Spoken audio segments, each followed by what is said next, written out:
Seguridad energética en Europa. ¿Dependemos mucho de países externos? ¿Seguimos dependiendo de Rusia?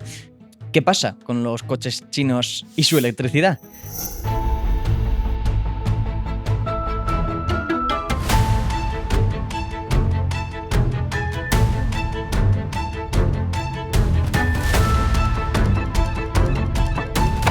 Para entender qué autonomía tenemos, si tenemos alguna o si la vamos a tener, tenemos aquí a Ignacio Urbasos, coordinador de la Secretaría Técnica del Club Español para la Energía. Bienvenido. Muchas gracias, es un placer estar aquí. Vamos a empezar hablando de apagones. Se habla mucho, o de cortes de suministro, si preferimos entenderlo así. Se habla mucho de eso, que dependemos de otras regiones, de que con Rusia hay problemas, por Hormuz también. ¿Hay un riesgo real de que nos quedemos sin suministro y haya eso? ¿Algún apagón o haya este tipo de problemas? Bueno, ahora mismo el sistema energético global está muy tensionado. Mm. Desde el 2022, cuando se produce la invasión rusa de Ucrania, hay se desencadena, ¿no? Toda una serie de elementos que han generado mucha tensión. La transición energética también está trayendo muchos desafíos para los sistemas eléctricos. Aquí en España, hace un año, ¿no? Fue cuando aprendimos, ¿no? lo que supone un apagón, pero también nos dimos cuenta de que dábamos por hecho la seguridad de suministro, dábamos por hecho tener siempre luz, dábamos por hecho ir a la gasolinera y tener gasolina o diésel, ¿no? Y eso es algo que en realidad en Europa hemos crecido con ello, pero que no es una realidad en el resto del mundo, ¿no? En el resto del mundo sigue habiendo un elevado nivel de pobreza energética. En el resto del mundo hay muchas regiones donde hay apagones de forma muy frecuente. En muchas casas tener un motor diésel que te sirve de respaldo para cuando hay un apagón es un electrodoméstico más.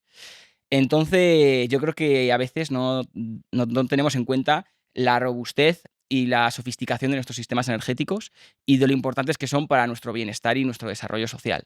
Entonces, valorémoslo y yo creo que no hay un riesgo de una pérdida de suministro o de un apagón en este momento en Europa. Nos quedamos entonces más tranquilos, creo. Claro, hablas de un sistema muy complejo. En el caso de España hay un gran porcentaje de renovables, pero también, y esto es una singularidad nuestra, lo diré, tenemos gas que llega desde África, desde los gasoductos africanos. ¿Hasta qué punto son necesarios para nuestra independencia, nuestra seguridad energética, estos gasoductos? ¿Y qué pasaría si alguno de estos fallara o hubiera algún problema que nos impidiera usarlos? Bueno, España es un país que tiene uno de los sistemas gasistas más completos del mundo, ¿no? Se suele decir. Nosotros desarrollamos el sistema de gas relativamente reciente. El gas en España llega en los 80 y se desarrolla en los 90. Llega a las casas al final de los 90, a la mayoría de las ciudades españolas. Por lo tanto, es un sistema bastante moderno. Y tiene la peculiaridad de que teníamos dos gasoductos con Argelia. Uno se cerró por un conflicto entre Argelia y Marruecos y solamente nos queda ahora un tubo que aproximadamente suministra como un 40% del gas. Y el resto del gas llega a España a través de las regasificadoras que tenemos en la península ibérica. Somos una potencia en regasificación, es decir, podemos traer gas desde cualquier parte del mundo siempre que ese gas se pueda transportar en un barco y llegar hasta a nuestro mercado. Entonces, España, por ejemplo, a diferencia de Alemania, que cuando se cortó el gas ruso se dieron cuenta de que no tenían alternativas, España tiene un sistema de una elevada complejidad en el sentido de que, aunque nos fallara el principal gasoducto, tendríamos posibilidad de conseguir el gas por otra fuente. Entonces, en ese sentido, España es un país con una seguridad de suministro especialmente robusta. Lo hemos pagado los consumidores, por otra parte, hay que decirlo también. Y a diferencia de otros países europeos, sin ir más lejos, Alemania, que no tenían alternativas y las han tenido que desarrollar pues deprisa desde el 2022. Creo recordar, ahora que dices esto, sobre todo cuando empezó la guerra en Ucrania y se hablaba de reservas de gas, que España no andaba nada mal. Incluso recuerdo datos del 100% de las reservas, cosas así. O sea, somos buenos en almacenar, en eso sí.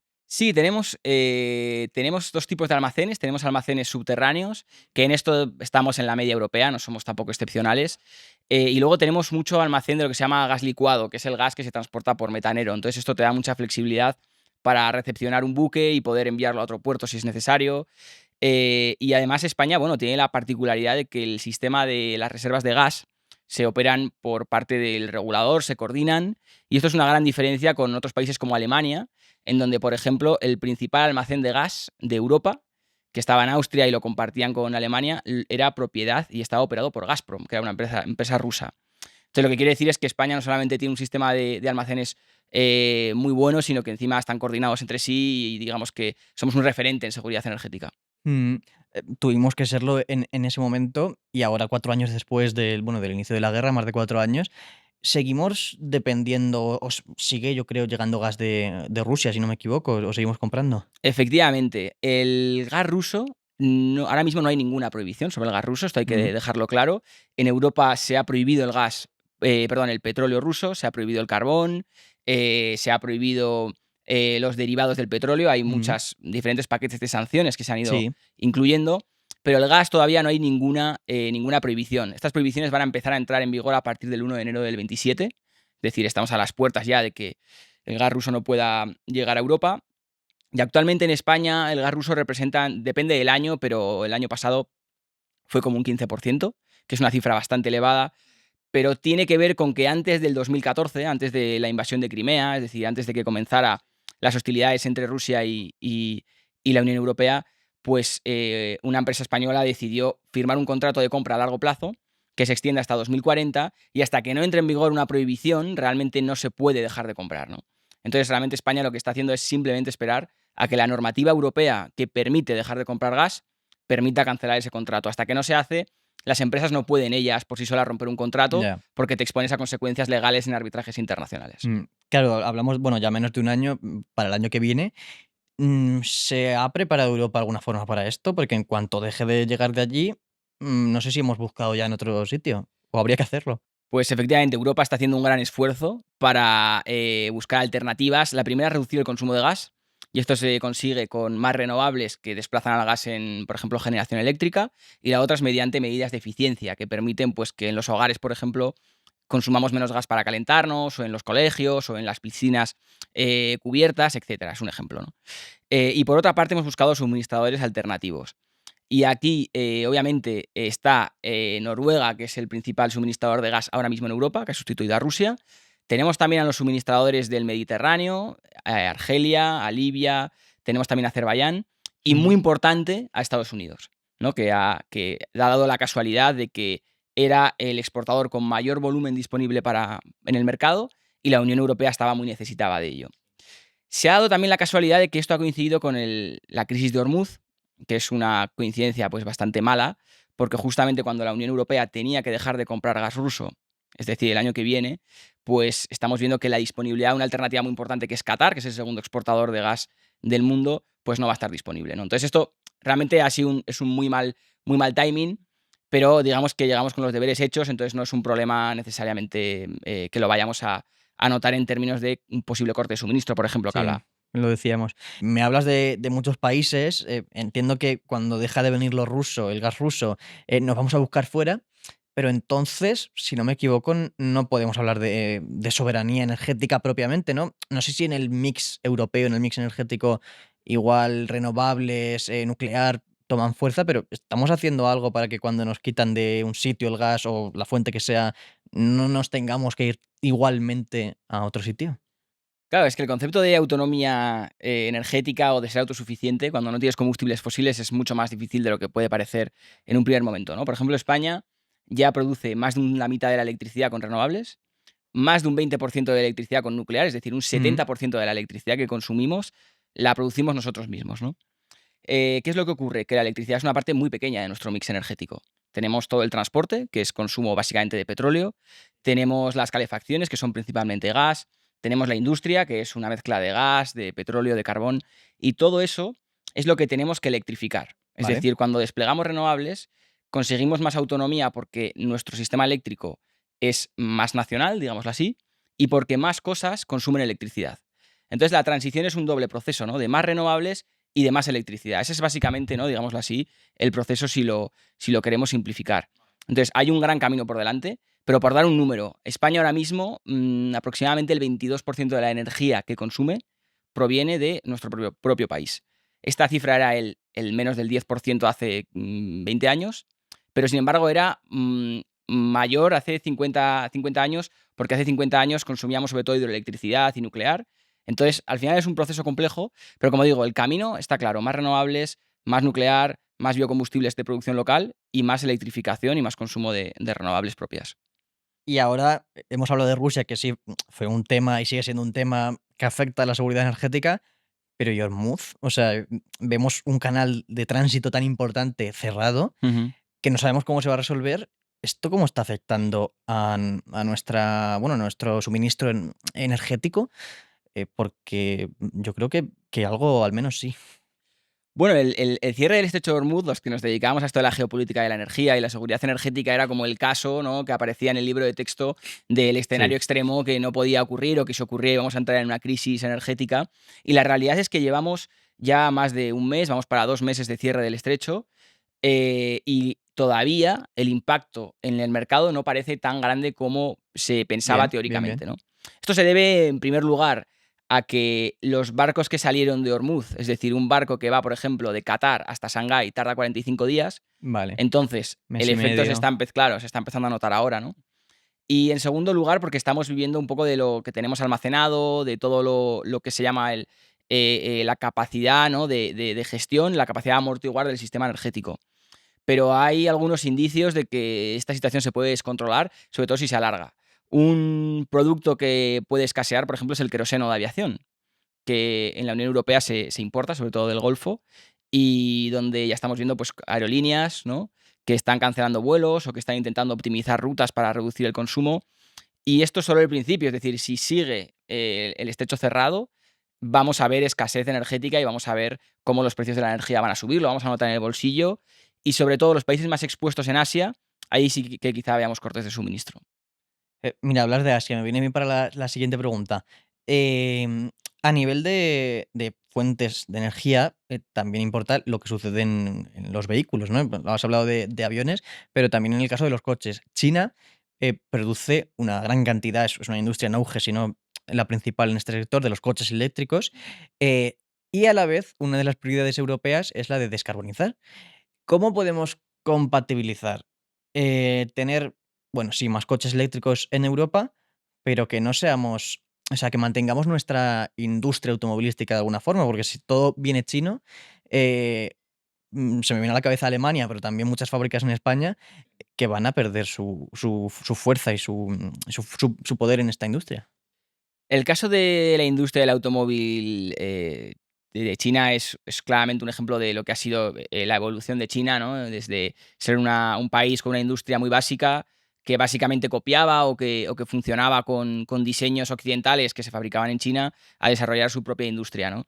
Y el caso del vehículo eléctrico es muy preocupante. Los alemanes están muy preocupados porque son la gran potencia automóvil de Europa, es una parte muy importante de su economía, una parte muy importante incluso de su identidad nacional, ¿no? Entonces, el auge del vehículo chino, además, les trae un recuerdo muy, muy amargo, que es el de los paneles solares. Alemania, a comienzos del siglo XXI, era el líder en la tecnología solar fotovoltaica. Se fabricaban la mayoría de los paneles, o los mejores paneles se fabricaban en Alemania. Se empezaron a fabricar algunos en China y en cuestión de 5 o 6 años, la industria alemana quedó completamente borrada del mapa. Y a día de hoy China produce el 90% de los paneles, tienen todas las patentes, las principales empresas del sector son prácticamente imbatibles, ¿no? Entonces, claro, el miedo a que esto ocurra con el automóvil, pues es un temor real, ¿no? Entonces, de todos modos, yo creo que hay que matizar, ¿no? Porque la industria del automóvil es una industria compleja. No es la primera vez que aparece un nuevo competidor. Ocurrió en los 90 con los coches japoneses, ocurrió en el 2000 con los coches coreanos y la industria ha aprendido a competir. Es cierto que la industria alemana y en general la europea no innovó y no supo apostar por el coche eléctrico con la decisión que se marcaba desde las entidades políticas. Ellos pensaban que no iba tan en serio y sí lo iba. Y en cambio China, que sabían que ellos no tenían el conocimiento en el motor de combustión, decidieron apostar con decisión. Es un país de 1.000 millones de habitantes. Cuando apuestan por algo, lo consiguen, ¿no? La escala del mercado, la capacidad que tienen para movilizar recursos públicos, etcétera. Entonces, la situación actual es que la industria del automóvil debe reaccionar en Europa. No es que esté perdida, no es que no haya que hacer, no es que los coches chinos nos vayan a arrasar, pero es cierto que si no reaccionamos con medidas proteccionistas para ganar tiempo, pero al mismo tiempo poniendo mucho dinero en innovación y en conseguir ponernos al día, hay un riesgo real de desaparecer y de generar nuevas dependencias. ¿Y sabemos por dónde podemos ir un poco? Porque claro, lo eléctrico para los coches eléctricos chinos, vamos a intentar darnos tiempo, como dices tú. El gas ruso tampoco. ¿Hay algo en lo que Europa puede ser ese protagonista energético, digamos? ¿O no nos queda otra que intentar avanzar poco a poco en lo que ya hay y que nos quede hueco? Bueno, yo creo que hay que romper con el discurso pesimista de Europa. Es ¿Vale? cierto que la innovación es una tarea pendiente, porque Europa era era el lugar del mundo en donde se producían las mejores innovaciones industriales, Mm. y es cierto que eso es una tendencia que parece que no se ha consolidado en el tiempo. Pero seguimos siendo los que fabricamos los mejores aerogeneradores, es decir, toda la industria eólica, tanto terrestre como marina, en general es una industria europea.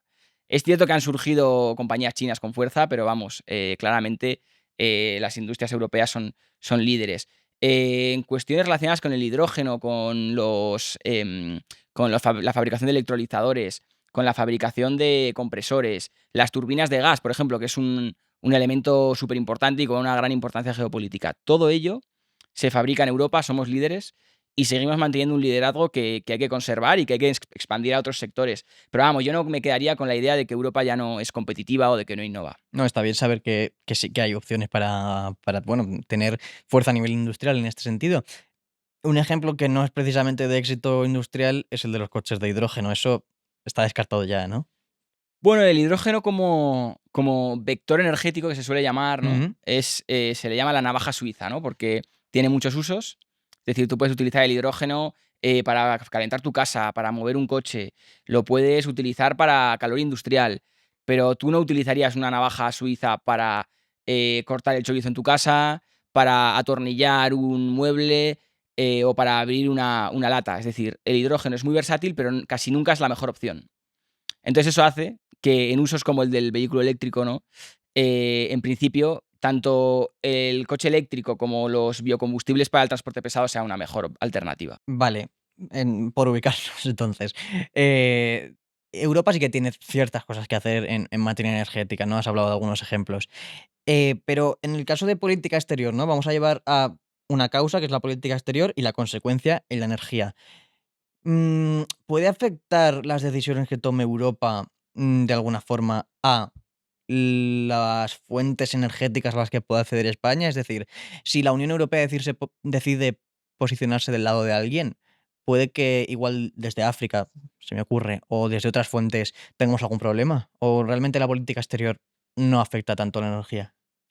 Bueno, la energía es una parte central de la geopolítica, ¿no? Entonces, indudablemente hay una clara correlación.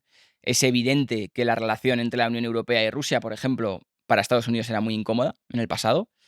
De hecho, Estados Unidos con la administración Trump puso sanciones al Nord Stream.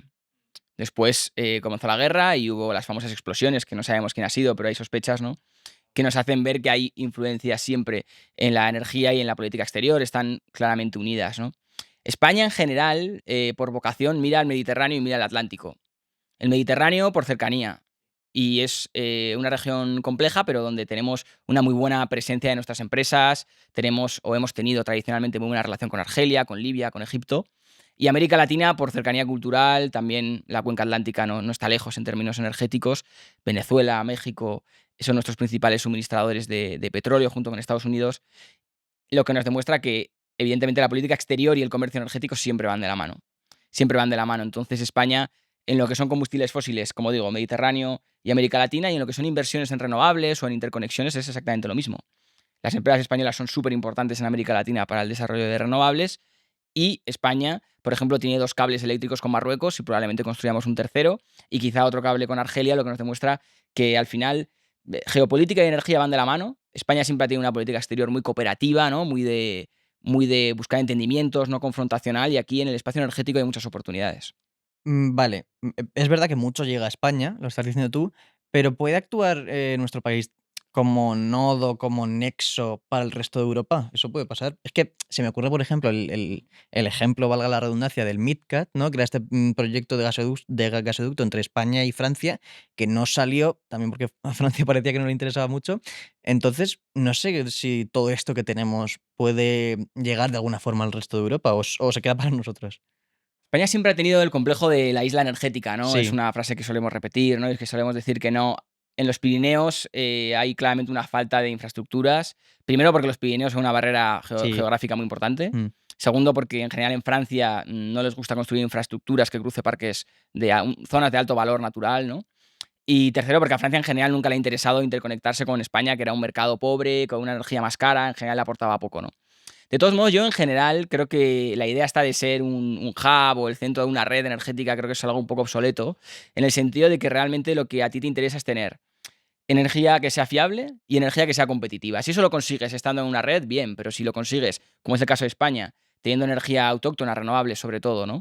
O infraestructuras complejas y resilientes, pues es suficiente. Por ponerte un ejemplo, Alemania es el corazón gasista de Europa y cuando se cortó el suministro de gas rusos fue el país que más problemas tuvo. No por estar en el centro tienes más ventajas. O Italia, que tiene el país con las mejores infraestructuras de gas probablemente, pero tradicionalmente ha tenido el gas más caro.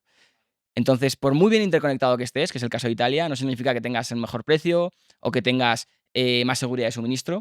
Son más variables y obviamente el estar interconectado es una importante, pero yo creo que España ahora mismo tiene que centrarse en que su ventaja competitiva, que son las renovables, tenga un resultado en su competitividad económica e industrial. Y no necesariamente eso pasa por interconectarnos más con Europa.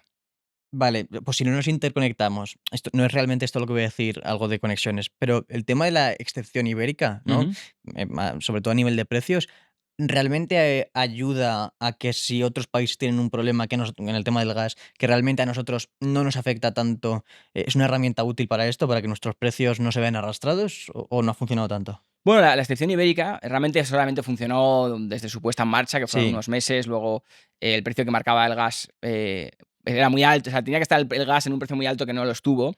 Pero España, lo que sí que estamos viendo, y no es la excepción ibérica, es la operación del sistema marginalista de precios, es que como tenemos tantas renovables, sobre todo solar, pero también tenemos mucha eólica y tenemos bastante hidroeléctrica, y como no tenemos muchas interconexiones, y esto en este caso es una ventaja, lo que tenemos es que el precio de la electricidad no lo marca el gas natural.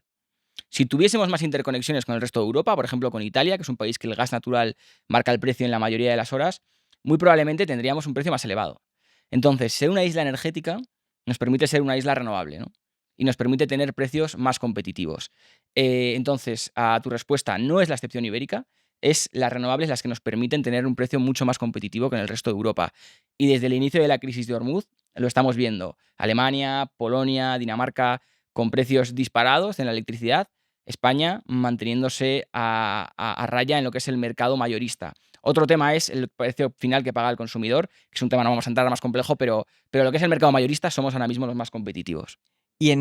claro, hablamos de renovables. Para que la gente entienda, una energía renovable, y no como el resto, depende de si hace viento, si hace sol, si hace la condición que se requiera para que se genere la energía.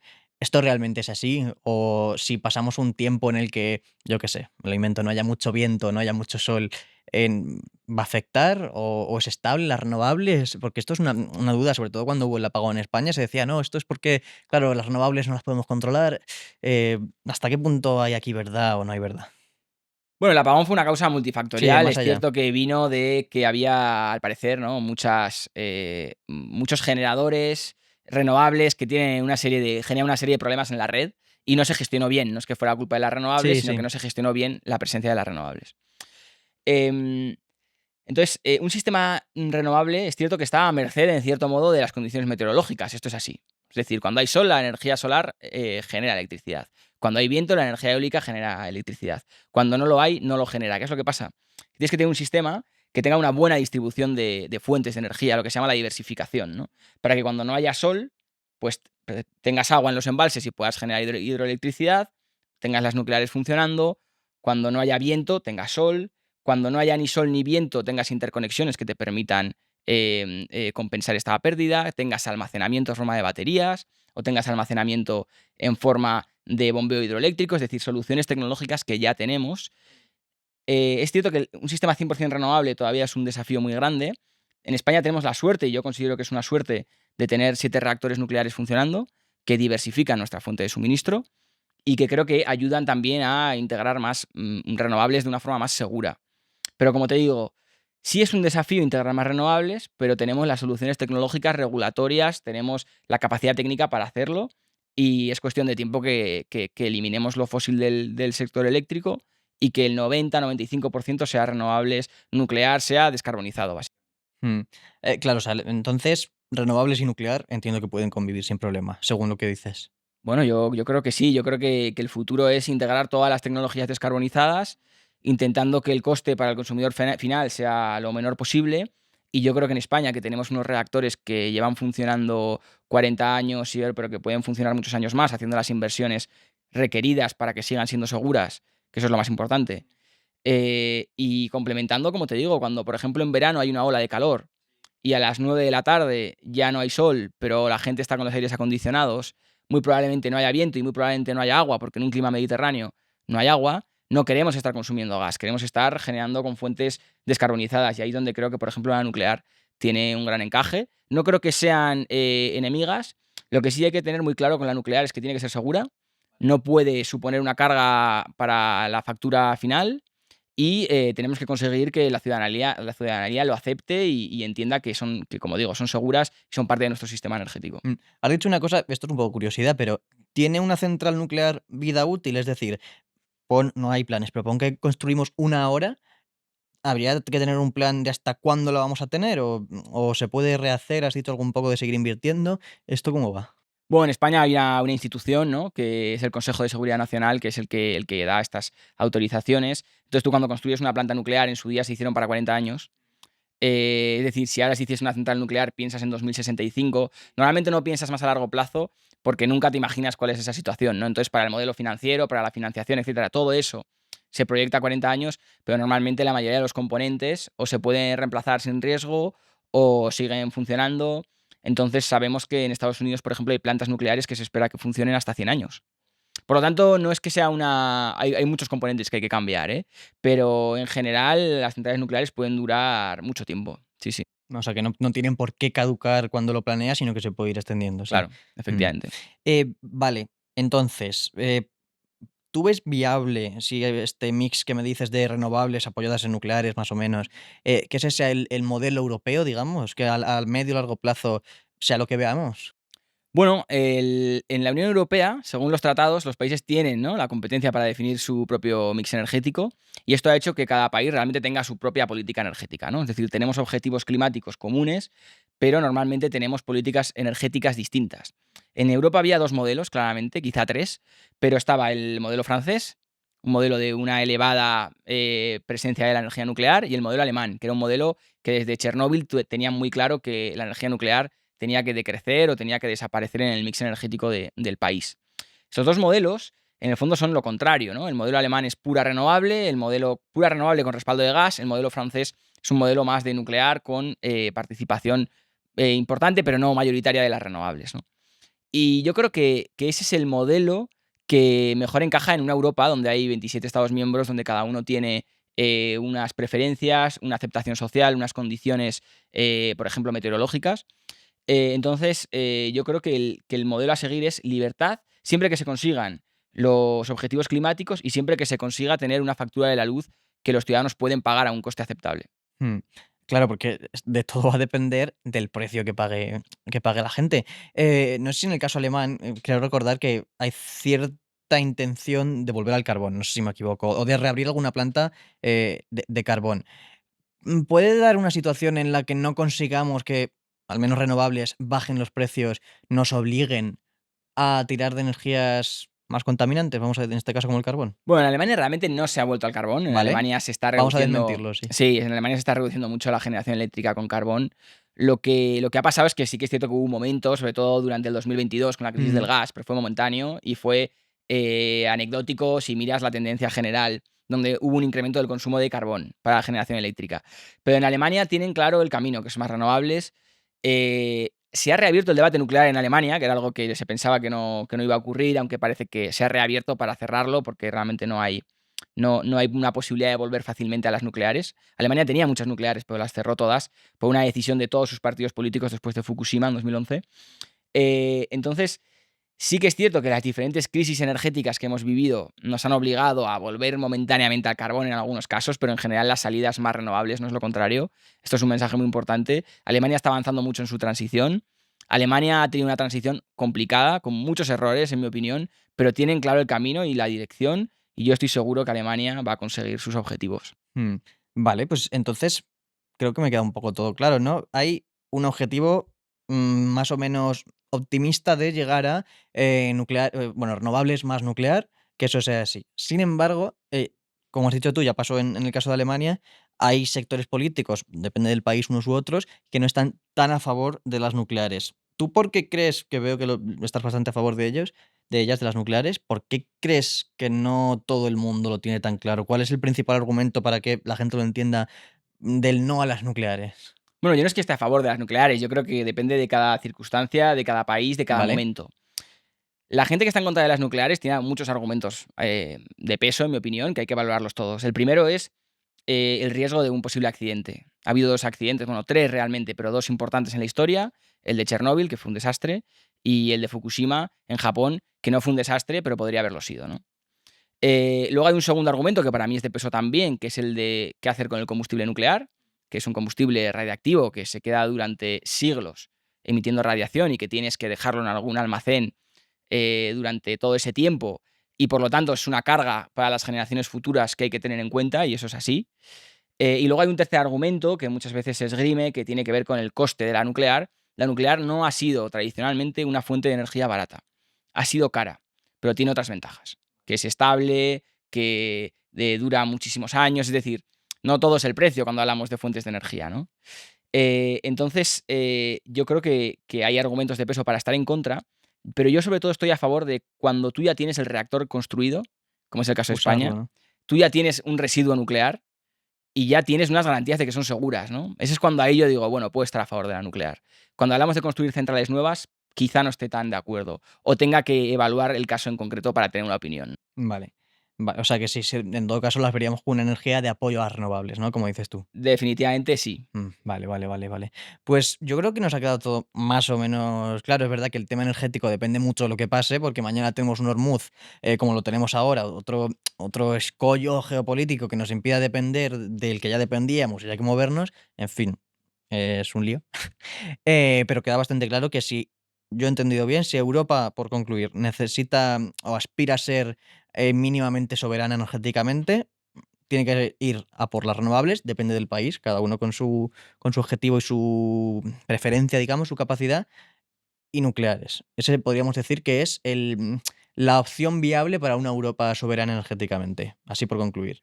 Y por complementar, también los ¿Vale? biocombustibles, es Y decir, todas las biocombustibles, ¿vale? fuentes de energía, por ejemplo, el biogás, los combustibles a partir de residuos, todo lo que es la economía circular, el reciclaje, ese es el camino. Renovables, nuclear, biocombustibles, reciclaje y eficiencia energética. Descarbonizar y aprovechar lo que ya hay para reciclar. Efectivamente. Pues yo creo que con eso nos podemos quedar. Ignacio Urbasos, gracias por venir al podcast de Equipo Europa. La verdad que yo creo que claves hemos dejado, ¿eh? Yo creo que hay gente que ha podido tener alguna duda antes y que ahora diga, esto era así, vale. Un placer. Siempre da mucho miedo hablar de energía. Bueno, Intentar no ser muy técnico, intentar ser divulgativo, espero que lo hayamos sido. yo creo que sí, así que nada. Bueno, Muchas gracias. muchas gracias. Vosotros ya sabéis, esto es La Europa que te toca, el podcast de Equipo Europa. Hemos intentado en esta temporada hablar un poco de todo, de la OTAN, de geopolítica, de energía ahora, de desinformación, de inteligencia artificial y demás cosas, porque la verdad que ha dado para mucho. Y nos despedimos aquí, pero no sabemos nunca cuándo podemos volver realmente, porque seguimos trabajando para que lo que pasa en Europa, en la Unión Europea, que nos afecta mucho, lo entienda todo el mundo. Así que nos vemos.